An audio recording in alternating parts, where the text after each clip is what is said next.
Hi everybody, thank you for joining us. If you're joining us live for this really exciting conversation that we're going to have with Amanda and Jason, thank you guys both for being here.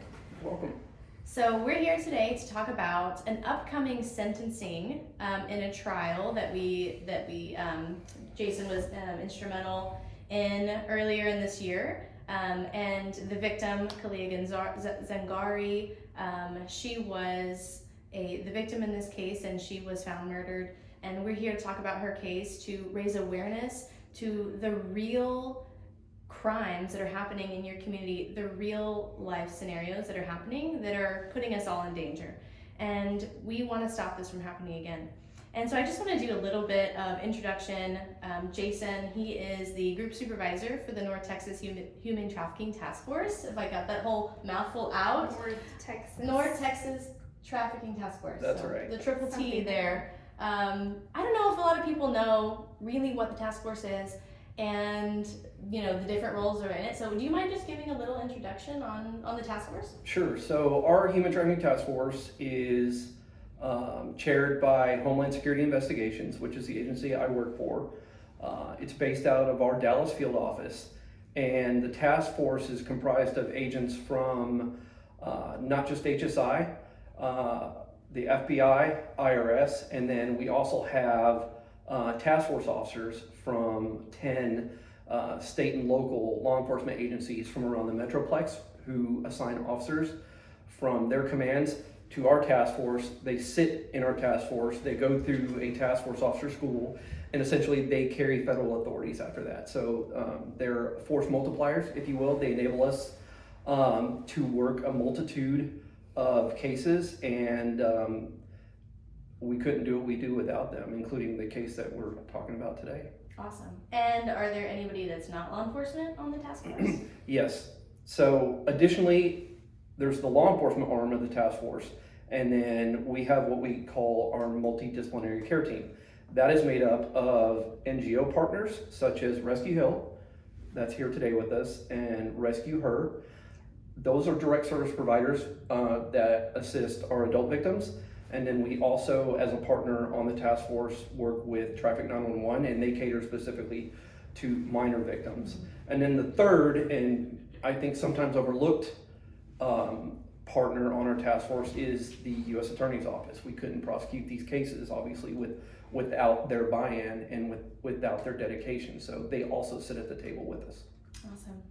And just also to introduce everyone, I don't think she needs an introduction, but this is Amanda. She is our founder and executive director for Rescue Hill, and we are part of the task force, as Jason was saying. So we are very excited to participate in this way for this case and to just highlight the work that you guys put into this case, and also spread awareness to the public, as well as reflect on the learnings we can find from this case to make the world safer for other women in her situation. So as we're jumping in now to the case, we're gonna just get right into it. Okay. Jason, would you be able to give us a high level of what type of case this was? How was your team involved? Sure. And what, just to frame, because I think most people are unfamiliar with this case as a whole. Sure, no problem. So just to give you a little background, in human trafficking, it's quite common for human trafficking victims to go missing. So we do a lot of missing persons cases along with our traditional human trafficking cases on minors and adults alike. So initially this case was received by my squad as a lead from HSI San Diego, who received a lead from the victim's family that the victim had gone, Ms. Zenghari had gone missing, and she was last believed to be in the Dallas area. So from there, we caught that lead, and that's where we initiated our investigation. Right. And Amanda, could you give us a little bit more information about Caleigha? Who was she as a person? Well, Caleigha was an exceptional young woman. She was a mom. She was a veteran. She served in Kuwait. She was a daughter. She was an important piece of our society. Yeah, absolutely. And Jason, whenever you got that lead from San Diego, How did your team start to go about the case, and what are some of the evidence that you started finding that led you to the particular defendant? Sure. So again, because of the task force model that we employ, we had enough personnel and knowledge to chase these leads down very quickly. So in any missing persons case, right, the first 48 hours is the most important. We knew she had gone missing in Dallas. We learned what vehicle she drove. We were able to identify that her vehicle had been towed in an area of Dallas that is well known for prostitution activity. So we sent agents and task force officers to comb the area where her vehicle was towed from, and then we were able to start pulling video from local businesses to see if we could again capture her or her vehicle on those videos. And then since the vehicle had been towed, another team responded to the tow lot and started examining her vehicle for clues of evidentiary value. And did you find her on any videos anywhere? So yes, we did find a video from a business again in that same area, and then from there we scrubbed the video. We were able to find Miss Zenghari in the video, and then ultimately we had a video of her getting into what turned out to be my suspect's 18-wheeler. And did she have any information as far as like cell phone data, GPS data? Did she have any of those items on her? Yes, and again, like we were investigating as many leads as quickly as possible. So one team was running down, where's her cell phone? Is her cell phone on? Can I get emergency location data from the cell phone?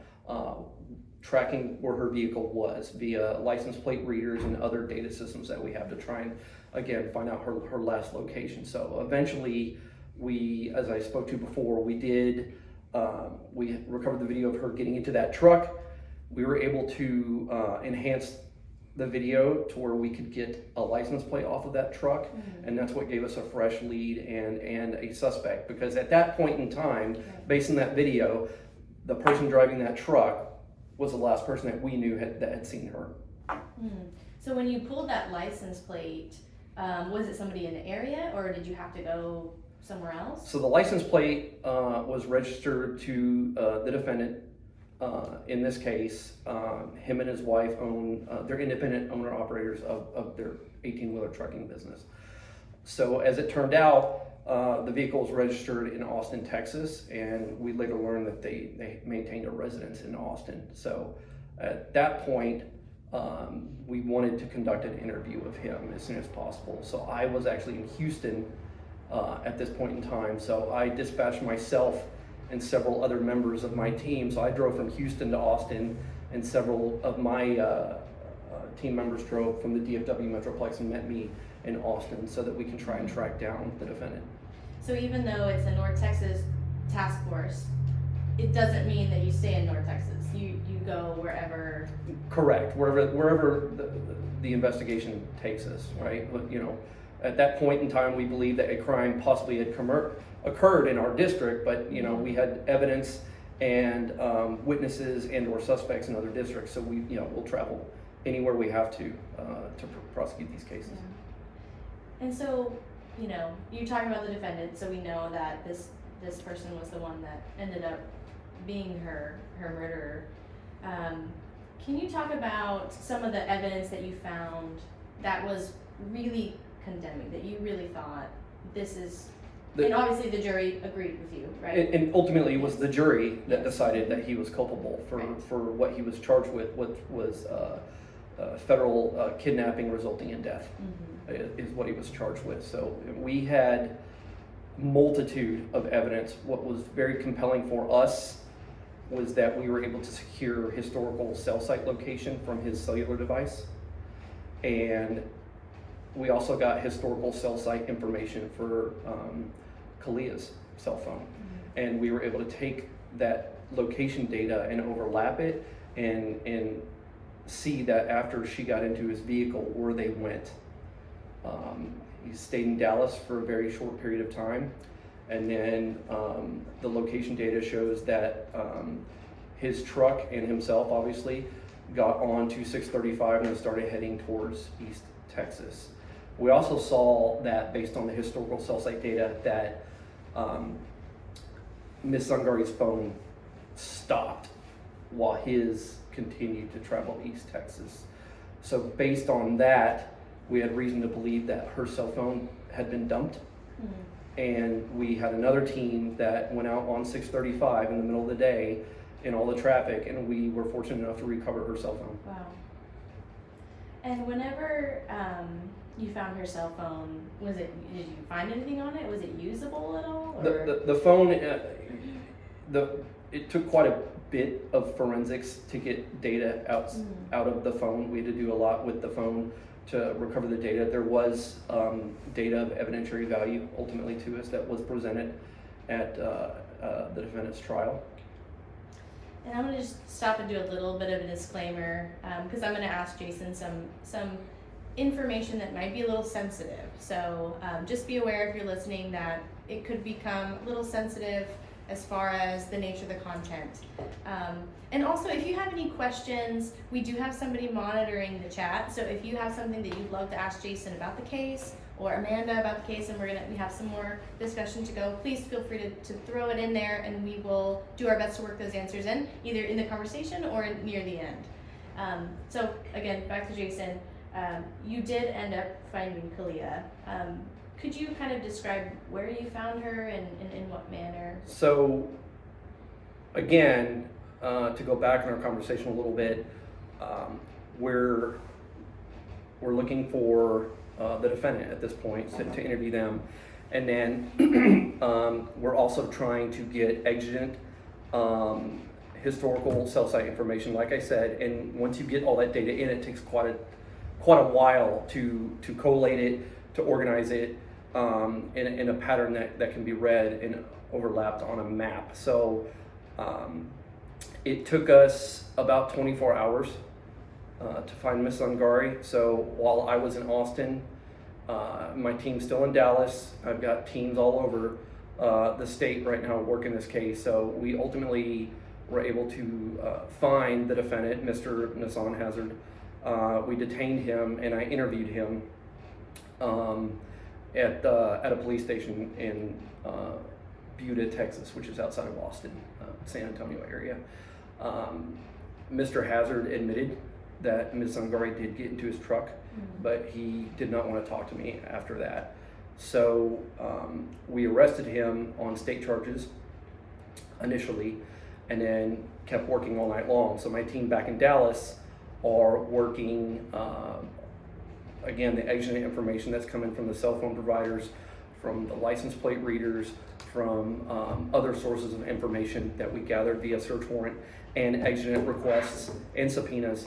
And then the next day, we had enough geolocation data to give us a preliminary idea of his trip to East Texas from Dallas the night that he picked up Ms. Zenghari. And from there, I called one of my very good friends in this agency when we went through the academy together, who's posted in Tyler, Texas, and he activated a team in East Texas and started grid searching where that location data was, and ultimately that's where we found Ms. Zenghari in Titus County, Texas. In Titus County, how far outside of Dallas is that? It was, I'm gonna have to give you an approximation, it's been a while. Approximately 100 to 120 miles outside of Dallas. And is it kind of a rural county? It's a very, very rural area, yes.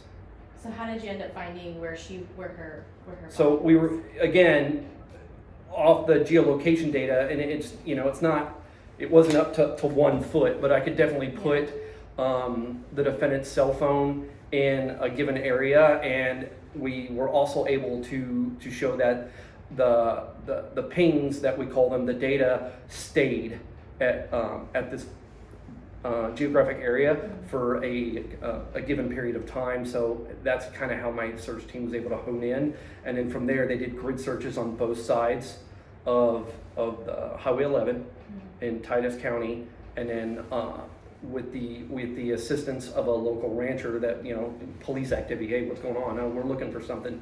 Ultimately, they found Miss Zenghari's body. And were you able to identify the cause of her death? There, obviously, we worked the crime scene. It was in August of last year, Yeah. and I don't want to be insensitive here, but there was a lot of decomposition that made it difficult for the medical examiner to rule in or rule out. But the medical examiner was able to make a determination that she died of what they call homicidal violence. So you found her body, and you said she'd been decomposed. And I think you mentioned earlier that you didn't get the tip that she was missing until how many days after that she was reported missing? Did you get it, or? That I don't recall, but I believe at that point, by the time HSI San Diego had received the tip from the family, she'd already been missing for a couple of days. She also had a very good friend that she checked in with that was worried about her. We called and interviewed that individual as well. That gave us some good background information to work off of. But as soon as we received the lead, we deployed the entire task force. Yeah, absolutely. I see a question that had come in that was, what point did the investigation start? And was she alive when you started looking for her? Or now that you found out all the details, was she already dead at that point? She was already dead. She had been dead for over a week at that point. So, I mean, just listening to you, it sounds like a tremendous amount of work was put in to this case to find her. How many agents would you say, whether they're on your direct team or your task force officers, worked on the case, and for what sort of duration of time? I would say approximately 20 agents and task force officers worked this case initially, as I kind of alluded to before. My core team of 6 to 8 agents and task force, we didn't sleep for 3 days.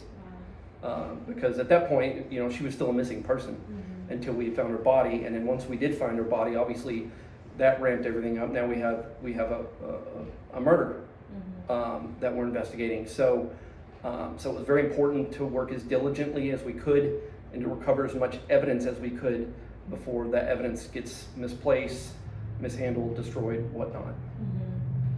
And then after that, after the initial arrests, right, things kind of slowed down, right? We've recovered her body. We've arrested the suspect multiple times now. And then after that, you almost immediately begin preparing for trial. Yeah. I mean, I'm just blown away at the level of dedication that your team had to finding her and then finding justice for her even after you knew the result. Is that, I can't help but think about, this is a case, and we work with women in similar situations to her, that have been engaging in commercial sex, whether they were being trafficked or not, and we just don't see that level of commitment to a victim. And I just want to thank you for that. But also, how often is it even that a successful prosecution in this scenario where you've got a woman who is participating in the Commercial Sex Act with a buyer, if anyone's a fan of Crime Junkies or any of those sort of podcasts, I just feel like it's not very common. It's quite rare for a commercial sex customer to be charged with a crime. You guys know full well it takes a long time to build trust with a victim. Yeah. I will say that this case is unfortunately an extreme highlight of the dangers that these victims face every day. I can't, in all the years that I've been investigating human trafficking, I can't think of one victim that I've interviewed or that I've developed a professional relationship throughout a case where she has not told me she hasn't been assaulted, robbed, beaten, raped. Right, so it happens every day, and it's happened again every victim that I've ever had contact with. And let's shift that a little bit now towards Caleigha and other women who are in that type of situation. I believe that you mentioned that it was believed her to be trafficked in the past, but unknown for sure if she was currently being trafficked. So I want to turn it over to Amanda a little bit. And Can you give a little bit of picture as to why, you know, if she was trafficked in the past and she may be or may not be trafficked, what are some of those vulnerabilities, or why would somebody re-enter either willingly or unwillingly back into, you know, the commercial sex area? Yeah, I think that with all of the women that we work with, there's vulnerabilities that have led them into this. And as I sat in trial and I heard the testimony and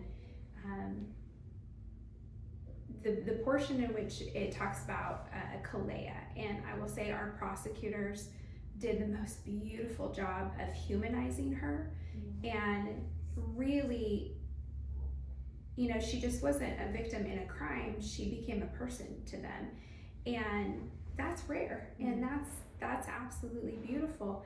But she had vulnerabilities that led her into the situation in the first place. And so for me, I can't help but think, as a veteran, she served in Kuwait, there's got to be PTSD that happens. Was there sexual assault in her background somewhere that we don't know or didn't come up and wasn't part of the case? You know, how do you keep a job and hold down a job when you're struggling with your mental health? And so all it takes is one smooth talking person to come along and offer you the world. Or hey, you know, for Caleigha, she had a baby. She was trying to take care of a baby. And so I know during the trial it talked about her having a job at CVS, and that's where she met her really good friend that she was in contact with was CVS. But as Caleigha struggled with her mental health, you know, it struggled to show up to work and keep her job. And if I'm going to be really real, you're going to make a whole lot more money in the strip club or commercial sex than you're going to make working, you know, a retail job at CVS. I think she was in the pharmacy or something like that. And then you can add addiction into it. You know, did she struggle with addiction? You know, that's an area where everybody's like, well, hey, you know, these women they're getting high, they're making these choices. Well, shoot, if I was forced to have sex with men all day long, I would want to be high too. So you can't fault them or shame them for wanting to disassociate from the situation. But, you know, she somewhere along the line, there was a vulnerability that she came into. Somebody took advantage of the vulnerability. They preyed on it, they saw it. And I think that when she got out and trying to provide for a child, plus was she ever picked up by law enforcement? How many times do the girls get prostitution charges? Yeah. And that's just it. Oh, they're working the street, they don't do any background information, they don't see if they're trafficked, they don't see if they're a victim. Let's just give them a prostitution charge and get them off the street. Well, you can't get a house with a prostitution charge. You can't get what we refer to as a square job with prostitution charges. So the only way they can provide for themselves and their family is to actually go back into commercial sex. And she may not have had a trafficker at the time that this happened, but she was still exploited. Yeah. Buying sex from someone is still exploiting them. And people might be thinking to themselves, you know, this case, the victim was missing and then murdered. Well, you know, so obviously Rescue Hill wasn't participating in offering her services. So why is Rescue Hill involved now, whether it's after the fact or during the trial, in the case? I'll say multiple reasons that we are being part of the task force, being part of specifically the North Texas Trafficking Task Force. We have gotten a front row seat into the dedication of our agents and the dedication of our task force officers. We don't see them as just law enforcement. We see them as really great husbands and great dads and people that genuinely care about the women that we're looking for. And so it's really easy for us.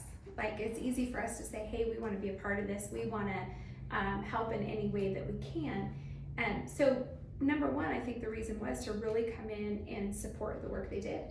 I mean, hours and hours of sacrifice, not just personal sacrifice, but sacrifice of family time and personal time to find Caleigha when nobody else was looking for her. You know, her family was, but what was other law enforcement? Where were people that were looking for her? But you guys were. And so how can we just come in and say, hey, we're partners in this. We want to support you guys. We want to show up to trial and say, hey, the work you're doing absolutely matters. But then on the Caleigha side of it, this is the worst of the worst. This is what we don't want. This is why, for us, we're hiring advocates into Dallas County, is because if there's roughly, 85,000 sex ads posted a month in the DFW area? Yes, ma'am. What if 0.1% said, hey, we want out of the life? With the amount of orgs working in Dallas, it would take us 6 months to get to 85 women. And they're gonna be gone or they're gonna be dead in that time. And we don't want that.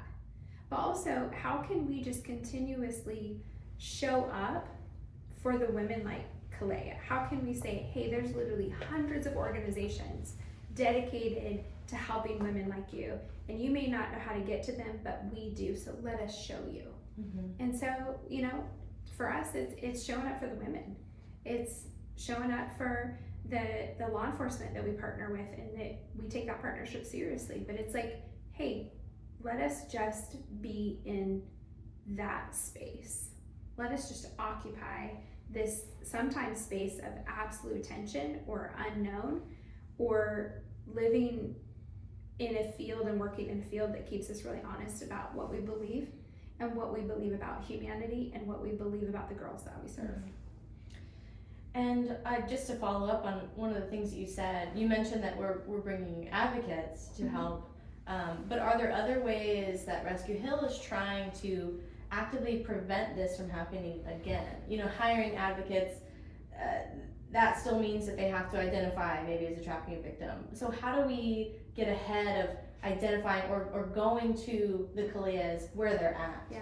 So again, I think for us, our biggest, those who come to us and refer the women to us the most are going to be our law enforcement partners. We receive more calls from our law enforcement partners than we do other NGOs or even self-referrals, anybody out there on the street. But this particular case had me like, how do we just be there? Like, how do we go to them?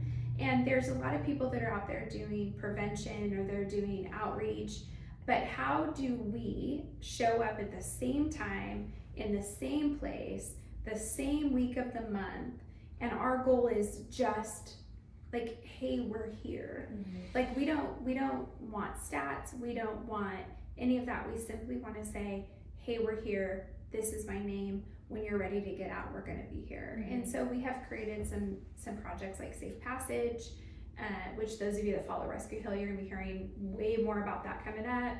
But it has caused Rescue Hill to really lean in and say, okay, how can we are we ever going to prevent a situation from Caleigha happen again? Probably not. But it's going to happen again. But can we do all that we can, even if it's just for one girl, to stay in that space and put effort forth to say no more Caleghas. Yeah. No more Caleghas. And I can't help but think, with the buyer side, it's not usually a one-time thing, right? So what are some ways that you guys are also working on the buyer side to help prevent this from happening? So my task force, because of our breadth and scope, we have composed and executed and are continually doing so multiple operations targeting different sectors of the commercial sex market. To the buyers, or the demand as we call it on our side, we have an operation we design that we conduct quite multiple times a year, and so do our state and local partners. Arlington Police Department has an operation like that, Tarrant County, Dallas, a lot of the police departments do. What we try to do is build the infrastructure so that when we're conducting an operation targeting the buyers, we can arrest as many as possible in the timeline that I have, whether I'm running the operation for 2 days or a week or whatnot. And then furthermore, what we want to do is gather as much information so we can learn as much as we can about the commercial sex market, so we can educate not just law enforcement on how to do a better job, but the public at large that this is a problem. It's not just in the bad parts of town, it's in the good parts of town, it's in every part of town, right? But I think interestingly, and what's very alarming and has continuity with this case, right? Like 15% of the commercial sex buyers that show up and get arrested in my operation, they don't bring money. And money was specifically talked about in our undercover chat. So if they weren't gonna pay for what they were there for, what were they gonna do? Yeah. Right? Robbery, rape, something worse perhaps, right? Or they're another trafficker looking to recruit another victim. So it's very interesting, the data that we're learning every time we conduct one of these operations. And when I think of 15%, you're talking about 15% out of approximately how many buyers? At this point, over 500 Wow. that we have personally arrested on our HSI-led operations.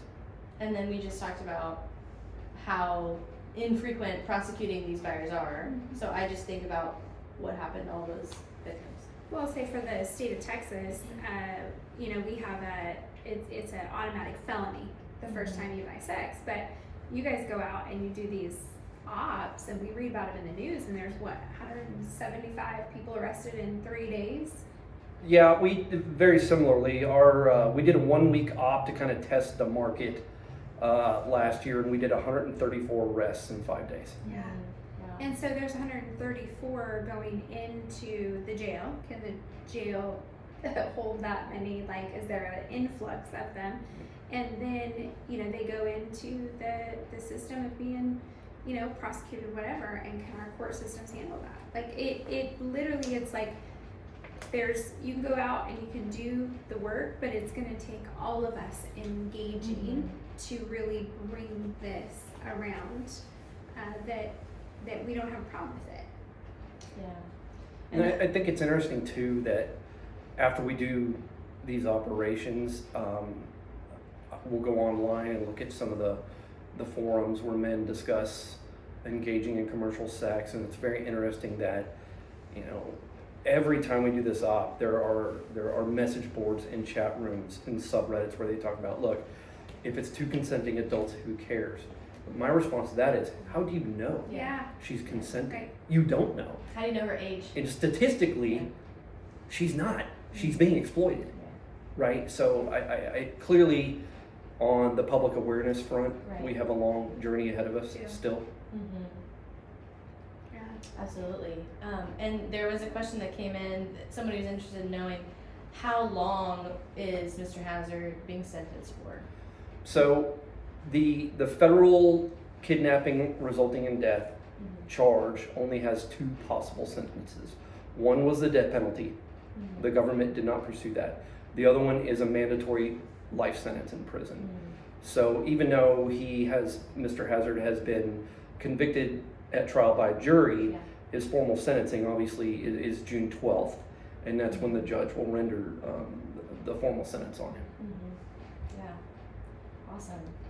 Well, I don't have any more formal questions. I don't know if there's anything that you guys really want to get out. You know, we have an audience today. If there's any questions that come in from the audience, please feel free to shoot them. We're open for Q&A. But is there anything that you really want to emphasize when talking about this case, or, you know, when talking about Caleigha, or ways that we can prevent this from happening again? I think and Jason probably has a lot to add, but I think that we're living in a culture that is desensitizing and dehumanizes based on some of like, you look at our crime shows, and again, like I love them all. I'm a Dateline girl, like I like them all, but realizing that is a real story, and that is about a real person, and they have someone who loves them. And so leaning into that piece of Caleigha was a beautiful woman. She was a mom, she was a daughter, she was a veteran, she served our country. And even if the girls are not veterans, even if the girls are not moms, they are women who deserve dignity. They matter. They matter. Mhm. And we look at it as if like, oh, well, she's out on the street, well, she's doing this, or oh, she's not trafficked, or she's consenting, whatever. Is she really? And instead of basing judgment, well, you know, she had it coming, look where she was at, going, you know, maybe there's more to the story that I don't understand. Absolutely. Maybe there's more to the story that I don't see and I don't understand.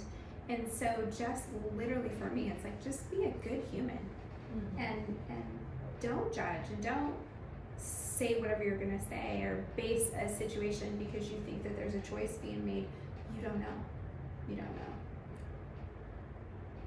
No, I agree, and I was very, obviously preparing and navigating a trial is a very stressful and arduous thing, but it was nice to try, from the government's perspective, to give Caleigha some humanity, because she is a person, she was exploited, and, you know, she was terribly murdered.